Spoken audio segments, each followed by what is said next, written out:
Bismillah ar-Rahman ar-Rahim. It really is an honor to be part of this prestigious event. Mabruk by all means. The subject of our talk will be about the pathology of pancreatic tumors. Pancreas was first described as an organ in Egypt in 300 BC by Herophilus. This is a copper engraving for Rufus of Ephesus, who was the first to coin the term pancreas for all flesh. I know that surgeons know well Galen, or Claudius Galenus. He is known to be the physician of the Roman emperor and of the gladiators. He thought that the pancreas just acted as a cushion to protect the great blood vessels that just happened to lie behind it. And because he was Galen, and because his word was low, that nobody dared to challenge, for over 1,000 years, nobody discussed anything about the pancreas except that it is the cushion upon which the blood vessels rested. Being wrong, which happens, this very mistake held or checked research in the pancreas in the span from the 2nd to the 17th century, because it's just a pad of fat for blood vessels to rest on, nothing more. But later on, Johann Georg Wirsung, who is a German researcher working in Italy, he started to dissect the pancreas, and he was the first one to describe the pancreatic duct, after whose name it was finally named. The funny thing is that he didn't know what it was. We quote that he said, "Is it an artery or a vein? I have never seen blood in it." Till the moment of his death, he did not know what it was, but it's his students who called it after his name later on. The piercing eye look of Paul Langerhans. This is a great discovery, of course, the man who laid the foundation of the endocrine aspect of the pancreas. And later on came conquests, al-futuhat al-shahira, in surgery, till the famous Whipple's operation in 1940, and definitely you are better acquainted with all the wealth of information related to the pancreas later on, definitely better than I do. Pancreatic cancer. There are some fearful facts related to this issue, starting with its being one of the most dismal cancers a human can confront. It's the 4th leading cause of cancer deaths. Over half of the cases are diagnosed at stage 4, and the overall 5-year survival rate is less than 5% in the NOS type ductal adenocarcinoma. What about us? Actually, in the process of preparing the material for this talk, I came across a series of papers written by an enthusiastic staff member in the NCI Cairo. He's an epidemiologist, this Amr Seliman. By all means, I think he's very energetic. He's very much into science. And he has put so well foundations of many peculiarities related to cancer pancreas in Egypt. One of his papers discusses an unusually high rate of young onset pancreatic cancer in the East Nile Delta region of Egypt. The strange thing is, if you compared population under 65 between Egypt and the US, you are about to find that Egypt has a larger number of cases whenever it comes to younger patients below the age of 65. Afterwards, definitely, it is shooting in America, as we all know. Another peculiarity related to cancer pancreas in Egypt, again, pointed out by this Amr Seliman of the NCI Egypt, he speaks about the geographical clustering of pancreatic cancers in the northwest Nile Delta region of Egypt, and he highlighted that this could be related to water pollution. He extrapolated more and started discussing the serum cadmium levels in pancreatic cancer patients, again in East Nile Delta region of Egypt. Fearful numbers and fearful figures. If the serum cadmium level was, let's say, a mean of 1.4 in Cairo, in the Northeast Delta region, natural residents, it's 15. Occupations like fishermen, 34, compared to just 0.4 in the US. Fearful cadmium levels. Again, he and his team found out that even the genetic makeup of pancreatic cancer in Egypt does have differences compared to that in the US, for example, and even intra-regionally within different governorates compared to each other. So, where to go from now? The tools of a pathologist are always a manual for the WHO classification, a manual for the staging, the AGCC, for example, and so on. So we always start the story with the WHO classification. The latest for cancer pancreas is that issued in 2010. Again, this is very complicated. Nobody can read a single word, except that if you can read out the word epithelial, this is all epithelial. Most of pancreatic tumors are epithelial, only to be left with mesenchymal and lymphomas in a very small number of cases. There are benign entities, there are pre-malignant entities, but I want to attract your attention that whatever is borderline or pre-malignant in the pancreas happens to be either within the epithelium itself, and you call this intraepithelial neoplasia, or it's inside, or again, within a duct. This is what you call intraductal, okay? Or it's a cystic lesion. A lesion that will be of borderline malignancy is either within a duct or inside a cyst. The third big group of diseases is malignant epithelial tumors. Again, this seems quite stuffed. Nobody wants to look at details, but I want to attract your attention again to something. I highlighted the last digit 3. This number given in front of each type of cancer in the WHO classification is called the ICDO, or the International Classification of Disease for Oncology. As long as the last digit reads 3, this is malignant. As long as it reads 1, this is benign. And as long as it reads 2, it is borderline. So, all of these malignancies. Now, ductal adenocarcinoma is what you know as cancer pancreas, full stop. It constitutes alone over 90% of cases. Then we have a big lump of epithelial tumors, which are the neuroendocrine neoplasms. Again, the 3 figure. This lays the foundation of considering all neuroendocrine tumors of the pancreas malignant till otherwise proven. Again, please take care that neuroendocrine tumors grades 1 and 2 are called what? Are called tumors.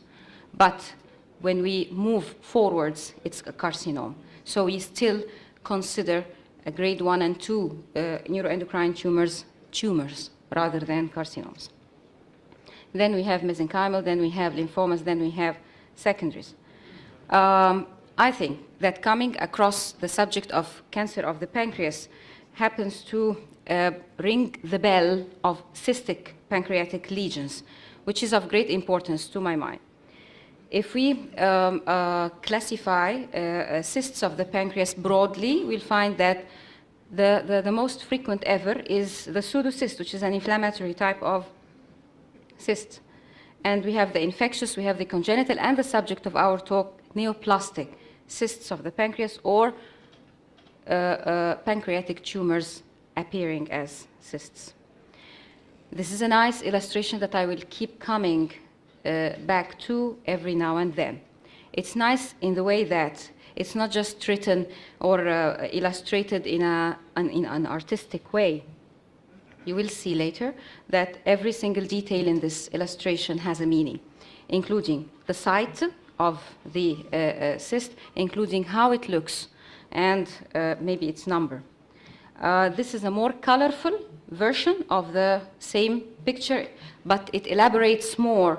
It gives you, not just that it's more colorful, it gives you a hint about that again. We have serous, we have mucinous cysts, we have intraductal papillary mucinous cysts, and we have solid pseudopapillary cysts. Okay, and hanging down there is the pseudocyst. Just for comparison, it is not a neoplastic cyst. Again, I'm repeating.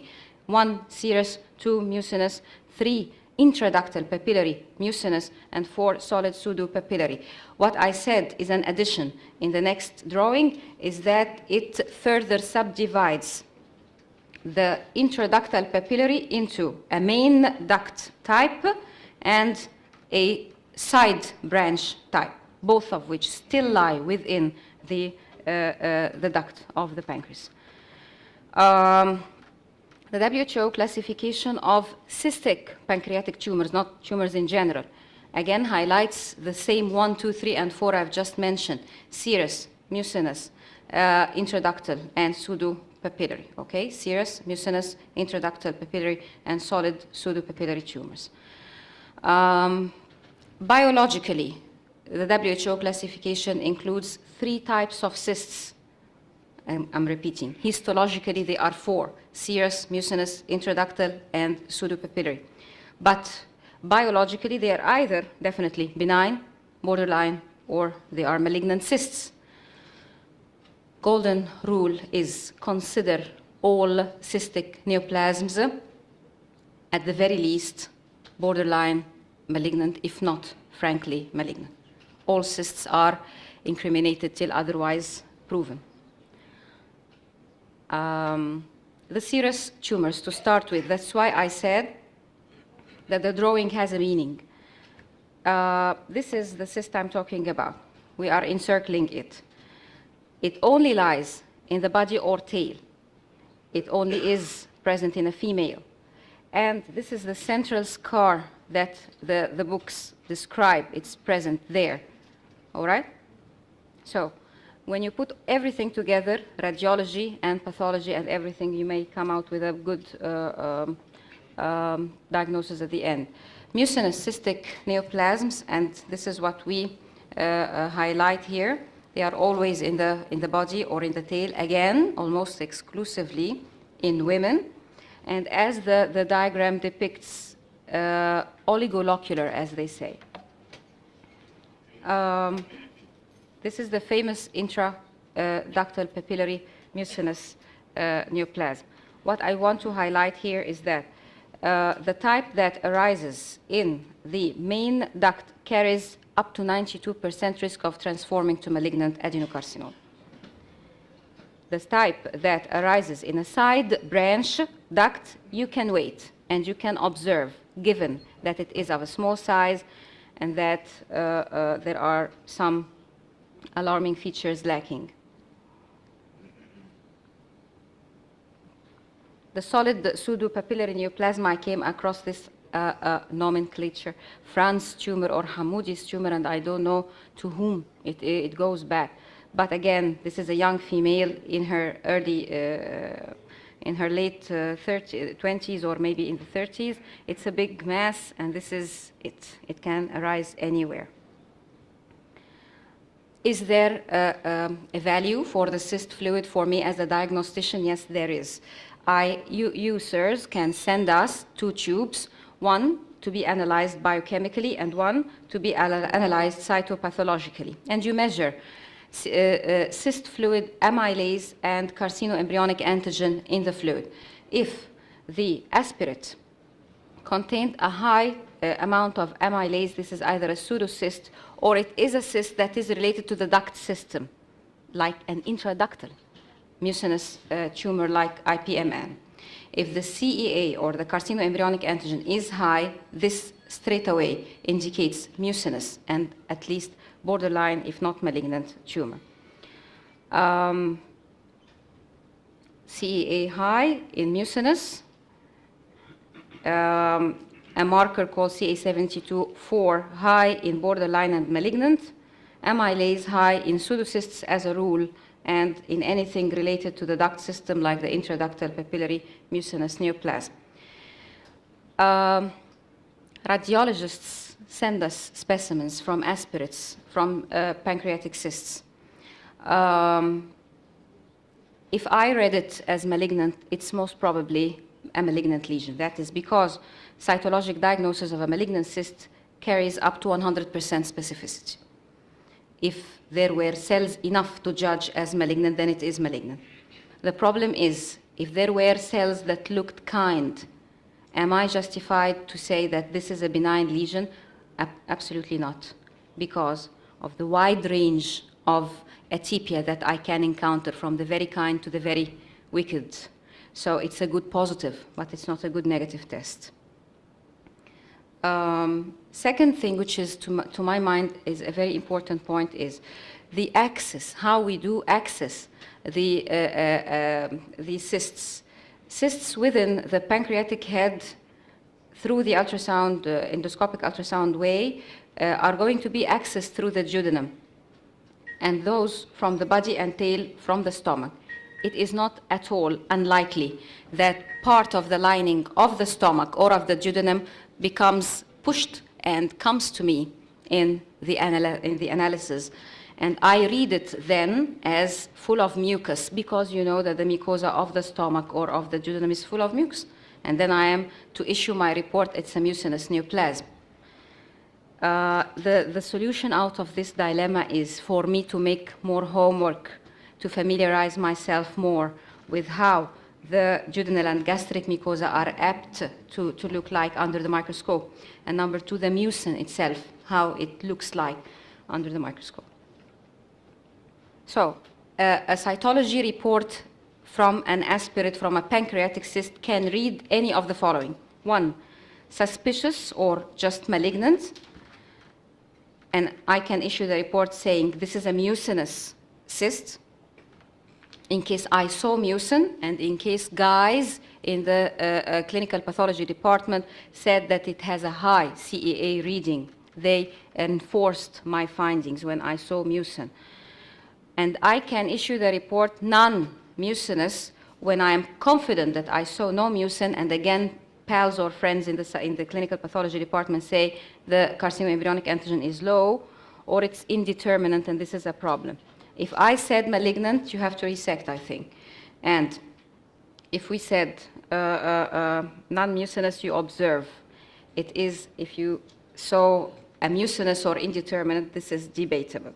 I'm not going to delve into too many details, especially concerning the neuroendocrine tumors, except to highlight that there is no consensus grading or staging for pancreatic neuroendocrine tumors, but read our reports well and extract things that can be of value in risk stratifying these tumors, like what?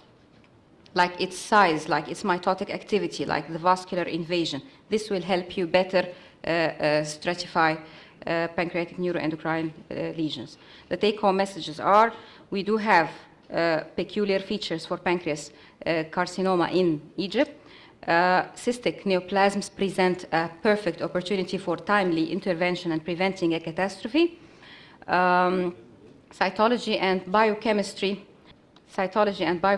of cyst fluid do have a lot to tell us about the nature of the cyst we are confronting.